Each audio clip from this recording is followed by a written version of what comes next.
Hello, everybody. Andy here from Glass Half Dead, the number one, the best, the only kill team channel on YouTube. Unless, of course, you are aware of literally any other channel on YouTube. So, Murderwing, they are questionably strong, and I want to discuss why this is coming up now. Look, I was probably going to do some sort of video about like how are the new teams performing, because we've obviously had all of the release day stuff from the reviewers, and Murderwing won every single game, as you'd expect. That's why I didn't do Murderwing against Celestians on my other channel, where you can see a battle report. Go check that out. It's pinned at the comment, probably. I did Murderwing into Nemclaw, because that's a much more interesting match, and did Celestians into Scouts, because that's also more interesting than Celestians losing every single match. Fine. But basically, one country, Poland, has decided to, in specific tournaments, ban Murderwing, and they've banned it until there is the next balanced data slate. And I want to talk about why. What does that mean? And why Murderwing, whereas other things did not get that treatment, and should other things follow it, and blah, blah, blah. So I think there's a lot to discuss in the concept of banning teams, but also why now is very interesting, because I don't know if Murderwing are any stronger than Canoptech or Wolf Scouts. And yeah, why now? I think it's going to be the main question I want to ask and answer. Okay, right. With that said, before we get into the ins and the outs, I am going to look at other top teams like Canoptech's Wolf Scouts, Deathwatch, etc., Sanctifiers, and like why maybe they should have been banned, and also the overall concept of banning. But before we get to that, of course, we've got to do a quick timeout, which is for my subscribers. Hey, subscribers, this is a subscriber-only benefit, and that is a big double hello. Wow, so wholesome, truly the wholesomeness knows no bounds in the world of Glass Half Dead. Hey, if you use my affiliate links into the top comment and in my description, that'd be absolutely awesome. In the UK, I use Element, Wayne, and Red October Games. These are the different reasons that I use them for. Now, Northern Citadel in Canada, Wargame Portal in America, that'd be absolutely sweet AF, as foretold of you. And if you're a kill teamer, do consider checking out Crossfire and GG Easy. Again, affiliate links below. Whereas my affiliate links for the retail stores there is just a way for you to give me a kickback. This one, you actually get a discount on. So use those. Right. Murderwing. Murderwing are inevitably, at their core, a problematic team. They have a lot to them, but none of it matters, because what they are is a marine chassis with better than assault intercessor weapons that don't have to pay attention to movement. In the game of Kill Team, there are dice which you can never control. Even at the top tables in Worlds, the number one world's best players out there have all gone on record and said, yeah, sometimes dice just happen. Yep. It was the last one where Warp Coven was going to win, but Legionary ended up taking it, or no, vice versa. Legionary were going to win, but Warp Coven took it because the Melter just fluffed a roll. And Kill Team inevitably is a game where average dice are probably going to pan out roughly over your tournament. But if you get a spike on your Melter and one shot, you're going to win the game. Whereas if you get a fluff on something on that Melter, you're going to lose the game. And that really is the way Kill Team can go. Now, on the one hand, it means that certain teams are really, really well balanced into each other. And that's very cool to see. That at a certain level, the skill is equal, and the teams, although playing very differently, are equal. And so it really does just come down to dice between two equally skilled opponents. And that's really cool in certain matchups. Really, it's as dumb as it sounds, that's actually a really positive sign for the health of the balance of the game. The fact that you can lose to a fluffed roll, I understand. But it's because there aren't that many rolls in Kill Team. So if you have a critical roll miss, then you just lose. That can happen. It has happened on tables. We have heard world's champions say in their post-game matchup, like say, yeah, no, you played better, but I had better dice. So, this is not a controversial thing to say. So the only thing that you can truly control in Kill Team is movement. Your dice are going to dice you. Movement, you have full 100% control over. However, there are a lot of penalties when it comes to movement within Kill Team. you have to spend a movement tax when you climb over things, when you climb up things, when you move around things. And the way that the increments are written, it's all actually quite strict. And if you look at some of the Volcus layouts, you can tell that all of these are done keeping in mind the core 6-inch move. And therefore, if you're a 5-inch move, you are slow and you will be at a disadvantage. And if you are a 7-inch move, you are fast and you will be at an advantage, right? In general, this is all great stuff to hear. That's what you want from the balance of a game, and not just from the teams, but also from the map layouts. This is all really good stuff. However, if you look at any team that can have a buff to their climbing, normally that buff will be you climb for 2. That's the most common thing. Instead of costing you 3 or 4 to climb, or 5, you climb for 2. That's pretty normal. A very, very strong team, the Void Dancers, could climb for 1. Well, last edition, they could climb for 3. And that was a fucking problem. But whatever. So they nerfed it. But then they could climb for 2, they could climb for 1, slowly getting nerfed throughout their life. Fair enough. Because it was too strong, to be clear. And there were discussions back in the last edition about how no beginner should ever play Void Dancers. Because if you play Void Dancers, you are omitting the core part of the game. If you do not know how to move properly and kill team, you really aren't playing the game, to be honest. And so Void Dancers removed that from the team, from the game, from what you needed to learn. However, their negative was that they were tricksy and glass cannons. So sometimes they would just get wrecked, because that's how that goes. These guys, although they have a lot of extra stuff like boost actions and funky ploys, and those are good, you don't need those things. You've got 3 power weapons, essentially, and 3 more chain swords, and you're a 14 wound team, and you can ignore verticality completely. So this is just, on the face of it, incredibly bad for the game. I would say, Wolf Scouts can be fixed. Canoptek Circle can be fixed. Deathwatch can be fixed. Sanctifiers can be fixed. This team cannot be fixed. Obviously, it can be fixed. But what I mean is, to fix it, you cannot have a team that ignores verticality completely. So basically, with this team, you get to ignore verticality. Obviously, you are 14 wounds. You are really good melee. I really don't know what they were thinking. Anyway, sorry. That's the team. Now you know what Murderwing is and what they do. Why were they banned when Deathwatch haven't been banned? Canoptek Circle haven't been banned. Wolf Scout haven't been banned. Sanctifiers were not banned. Okay. I want to quickly go over these very briefly. So I want to start with Deathwatch, because I'm trying to build a portfolio, a resource library in your mind, okay, of why does the community react, and why does Games Workshop react the way they do, and why so slowly, and blah, blah, blah. So Deathwatch released, everybody said they were OP broken bullshit. They said this team is crazy. We can't have this team in the game. There was talks of they need to be banned. Or not. People weren't really calling for bans, but they were saying this team shouldn't be played into new players. They're too strong. Okay.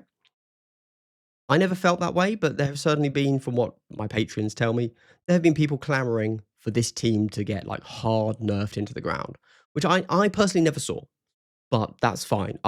Other better players did, so fair enough, I suppose. But certainly the vibes online were that this team is too strong with too low of a skill floor. Okay. We then have Canoptek, who released it alongside the Deathwatch, of course. Canoptek also released, and were also very quickly found to be very, very strong. Although the public opinion was that Deathwatch are too strong immediately, because they're just clearly strong on the datasheet, and that's something to consider. Just on the datasheet, they are clearly the strongest team in the game, right? Forget the ploys, forget everything else. Your dude is the strongest dude. Nice. Canoptek obviously are a little bit less simple than Deathwatch. Deathwatch are very simple to play as well, which will be brought up soon. Very simple to play. The Deathwatch. The Canoptek are not as simple to play. Once you've figured out what they do, they're they do feel like a little bit of a static team. It feels, which inevitably because of their core node matrix, but until you figure them out, it's actually quite easy to lose with this team because if you don't get your buffs, in essence, in aura ranges, although the aura in this instance is a line, then you kind of crumble and fall apart because individually you are not as strong as a Deathwatch model, right? Now, obviously, your tomb crawlers are, but once they get charged, if you're off your node matrix, you're dead. But if you're on your node matrix, you're invincible, in essence. So that's fine. So that's something to consider. So Canoptech, although didn't get an initial reaction of this team's too strong, they grew into it, and sure enough, their win rate has remained outrageously strong. Their win rate has been the highest of any team in the game.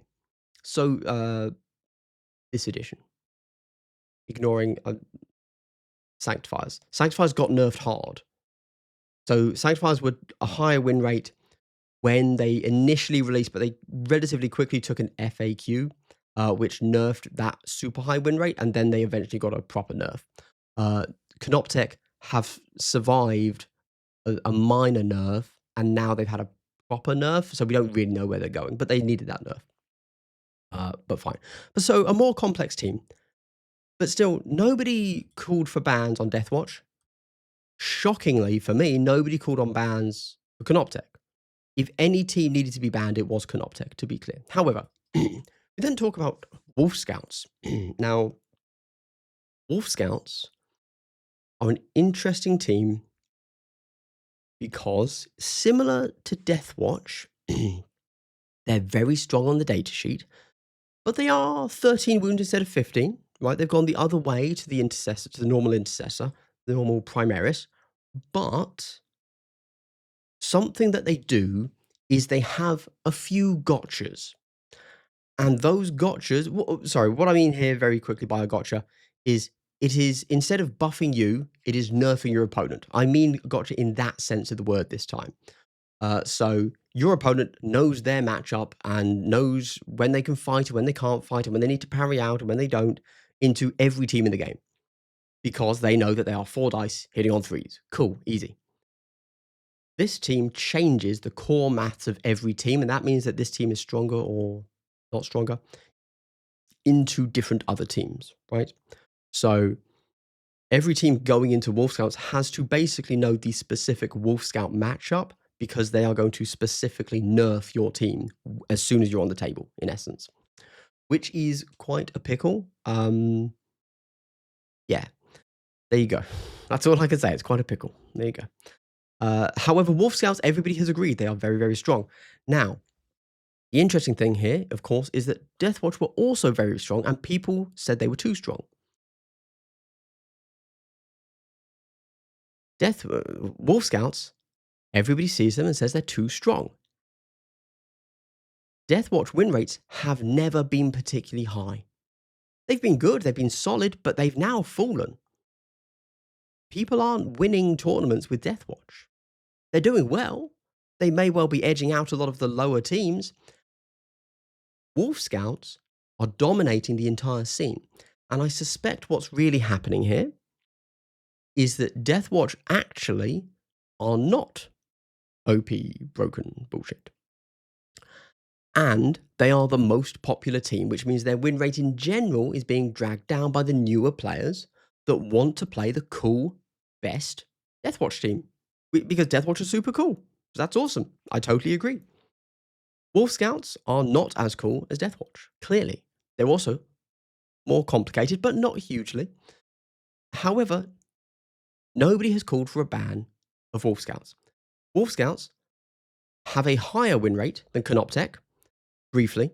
However, the reason for this is because a less skilled player can win with Wolf Scouts due to less complexity of the team, due to more individual durability. Of course, we all know that if a team is durable, it can handle a mistake and keep going, right? Like that's what makes the team win so well, because of the consistency, as in consistency of you being able to live from a mistake. Not into every team, but into many. We also have Sanctifiers. I'm not going to talk too much about Sanctifiers. I do not recall Sanctifiers ever being banned. Some people were saying online that they were. If it was like one tournament, but it wasn't a widespread thing, and it didn't last for more than a single tournament. There you go. Uh, Sanctifiers were too strong. They needed 2 nerfs in essence to take them back down, and now nobody plays them. So there you go, which is fine, I suppose. Wolf Scouts, too strong, have had a minor nerf. Are probably going to stay where they are. I suspect next time they will take another small nerf, and then they'll be fine. Actually, they are a strong team. Their issue is that they change your team, and a lot of people don't like that. And it affects different teams so wildly, like wildly differently, that inevitably this, because it's a nerfing team, it will warp the meta. Because it is an easy team to play, because it is a Marine team, and so it will be everywhere all the time, it is going to warp the meta. There are some teams that, due to -1 attack dice, cannot beat this team. And therefore, why would you take that team when Wolf Scouts are the second most played team in the game, right? Deathwatch do not nerf your team. So every team that plays into every other team can deal with Deathwatch in the same way that it deals with any other team. You cannot deal with Wolf Scouts the same way that you deal with any other team. That's what I'm saying with the nerf to the not nerf, right? These guys are strong because they're Marines, but they nerf you. These guys are strong because they're Marines, and you can do anything you want to them. Cool. They don't take away your shenanigans. Wolf Scouts do. Canoptech Circle, I don't know, man. I don't know how these guys haven't been nerfed more. Like, genuinely, just win rate wise, this team has absolutely dominated for the last 6 months. It's absolutely, it's insane. It's absolutely insane. Yeah, moving on, because there you go. They're not particularly fun to play into, because their durability, because of standing on the point, is just so ludicrous. There are teams that cannot beat this team. This team is also a meta-defining team in a similar way to Wolf Scouts, but we know that at some point they will get nerfed enough that people stop playing them, and then there won't be enough of them because they're a Necron team, not a Marine team, so they will no longer. So now when you're thinking, oh, can I go to this tournament and just have any chance of winning any games? Yes, because actually only one person in the world ever plays Canoptech, so it's fine. If you think that about Wolf Scouts or Deathwatch, it's like, mate, half the fucking field is playing Marine teams. So you have to know what you're doing into Wolf Scouts, right? Necrons just won't be as meta-defining. Although inevitably, the Kill Team tournament scene is obviously absolute sweatlords. So as long as the team is good and strong, it will be heavily overrepresented in tournament and therefore win rates, but that's fine. Like Goremongers. Nobody likes Goremongers, but they were at the top of the game for ages in tournament pick rates because they were incredibly strong. So let's talk about this team, Murderwing, and why have they deserved a ban? And also let's talk about the ban, because this is whether you agree with the ban or not is going to come down to this core fundamental thing. Do you think that Kill Team is a competitive game? If the answer is yes, you should be 100% for teams being banned until they get their first data slate. There you go. Now, a counter to that would be, but we need to see how they perform in tournaments to see if they need to be nerfed. And that is actually, I would say, true. Except Deathwatch got nerfed, but they didn't perform well in tournaments. So it's not tournament data they're going off of. It's something else. Is it pure public opinion? Is it pure lashback? I don't know. So anyway, this team has been in Poland in their one specific circuit. They have been banned because they are too strong. I would have to guess they have been banned not because they didn't ban sisters. So it's not like we are banning all new teams until they've had the first data slate, right? That's not the case at all. They're happy for sisters to play. They've banned this team. So it must be because it's too strong. Why have they not banned Wolves? Canoptech? I don't know. I don't care either. So there you go. It's fine. However, why have they then decided to ban the Murderwing? I think it's probably because it's too dumb to play.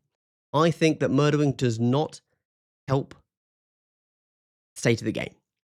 I think that there will be a lot of feels bad losses because there will be teams that literally cannot handle Murderwing due to the threat ranges that they can put out.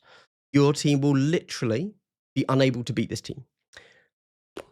And it's not even because of their shenanigans. It's just because they can fly. They have a 9-threat charge just as the crow flies. There are teams that cannot beat that. There you go. Was it deserving of that? I actually think yes. There you go. I think it's good. Yeah. I think teams should be banned until they have their first balance state slate. GW will never enforce that, which is weird because they do enforce it for 40k. Well, kind of. That's not true. Sorry. Basically, a codex releases, and then because they always release them in like an army box, and so you get that like a month before you get the actual codex as its own thing, and so for that month you are not allowed to use that codex in tournaments, even though it's released and everyone can have it. You basically have to wait a month until the codex releases on its own. There you go. It's not quite the same because the team won't, the army won't have been nerfed there. So GW doesn't actually care about keeping OP teams out of tournaments in that sense. So we shouldn't be looking to GW to do this for us. I think banning a team's great. I think if we want to be, the Sweat Lord should be at the top. Should be saying, yes, this is really good. This is really healthy for the game. This is what we want. We want the team, because we're Sweat Lords, we want to win. We want the game to be taken seriously as a competitive game, because it is a competitive game, just the way it's written. At its core, it is a competitive game. It is a tight, competitive game, and we want it to be seen that way. And so we want balance. We want fairness. And yeah, it's not fair if you play these crazy broken teams. However, on the flip side, that's just not how competitive players think. This is, I'm just lamenting life now. I apologize. But that's not how competitive players think, is it? That's not what they do. Maybe some, but I don't think so. I believe that most Sweatlord competitive players, they see the broken team and they say, I'm going to play that for 3 months until it gets nerfed. And they're obviously good players. They play a lot. That's why they're good players. They don't want you to take away their brand new Sweatlord toy. They want it because they can win for the next 3 months. That's good for them. And, they go out, get their golden ticket with the brand new broken team, and then say, okay, well, I've done that now. I'm going to go do something else. And that's great, fine. But there is a large element of community that does not want broken teams banned. They want to win. And they do that by playing the game in its current state. And the current state changes every 3 months. And so every 3 months, they look at the teams and say, that is the new best way to win the game. I'm going to take that team and I am going to win. I'm going to be the best kill teamer for 2026 quarter 2. That's what I am. Balance patch number 1.7. That's me. I am the best kill teamer playing the game as it is in the moment. And next quarter, I'll be somebody else because, because they value the game for the mechanics, I suppose. And they don't really care about pushing out newer players. That's not because they're not, you play them round 1 and then you don't see them again, right? They don't care about that. They are looking to play, basically, they want to play invitationals, right? They want to play against other people that meta pick and counter meta pick, and that's it. So really, they want the top table to be three teams. That's all they want. They genuinely want rock, paper, scissors. And they say, oh, I've taken Murderwing. Okay. Oh, you've gone Canoptech? Okay, I can beat Canoptech. That's fine. Oh, no, you've gone Wrecker Crew? I'm fucked. Okay, you win. They basically want the game to be that, which isn't bad. I think there's value in viewing the game as a transient thing, right? And saying, you know what? I'm the best player for quarter 2, 2026. That's me. And yes, I played the best team because that was the game. Why wouldn't I play the game? I think that's valid. And I think it's just really shit for new players, to be honest. But then, of course, you have the flip side. Okay, well, let's ban Murderwing. Okay, so are you actually saying that a new player that just managed to get hold of whatever this Shadowhunt, and they like Marines, they're a Chaos Marine fan. This is the first Chaos Marine team in ages. Awesome. You're going to say they can't go to a tournament? And let's be honest, they weren't going to win the tournament even with Murderwing. They might. They very well might. Let's ignore that. They were just going to have fun and be social for a day. Are you going to ban that guy? No, you're not. So this really comes down to how you view the game should be policed and who tournaments are for. And I think Murderwing deserved to be banned. I think that's actually healthy for the game. And I think Wolf Scouts and Canoptek should have been banned. But then I don't think Deathwatch should have been banned. And their win rates and stats never supported that they should have been either. So it's all just personal opinion. And when it's all just personal opinion, I think you have to play the game as it lies, golf style, if you will. Because the meta that you're going to have in your local scene, maybe nobody plays Murderwing. But then when you go to a tournament, maybe they have a different FAQ. And you're playing a different game in each meta, in each country, in each tournament. It all varies so wildly. I think that although I think GW should have a hard stance on, yeah, we need a balanced stay tape before the team's legal. I think that's a thing. I think that should 100% be a thing. However, I think that locally, I think the best way to take the game of Kill Team is this game lasts for 3 months. And so for 3 months, I am going to do what I need to do to win or to defend against Murderwing, right? I think that's the way it should be done. And that means if Murderwing is absolutely OP bullshit broken, make the guy that's only ever going to play Murderwing because they want to win, play against Murderwing. Fuck it. Play Murderwing into Murderwing. If that's the only way you can do it, prove that you are the better player by beating Murderwing with Murderwing. I think that's the way we should actually do it. Bans are good. But bans that fracture the community, I don't think are as good. But inevitably, a community cannot be linked up. So you either accept that different communities and therefore their win rates are going to be different because of that, are their own separate thing. Of course, our stats will never account for that. Who cares? As discussed, GW is not nerfing and balancing based on stats, it turns out. So there you go. Who cares? Otherwise, Deathwatch would have not been nerfed.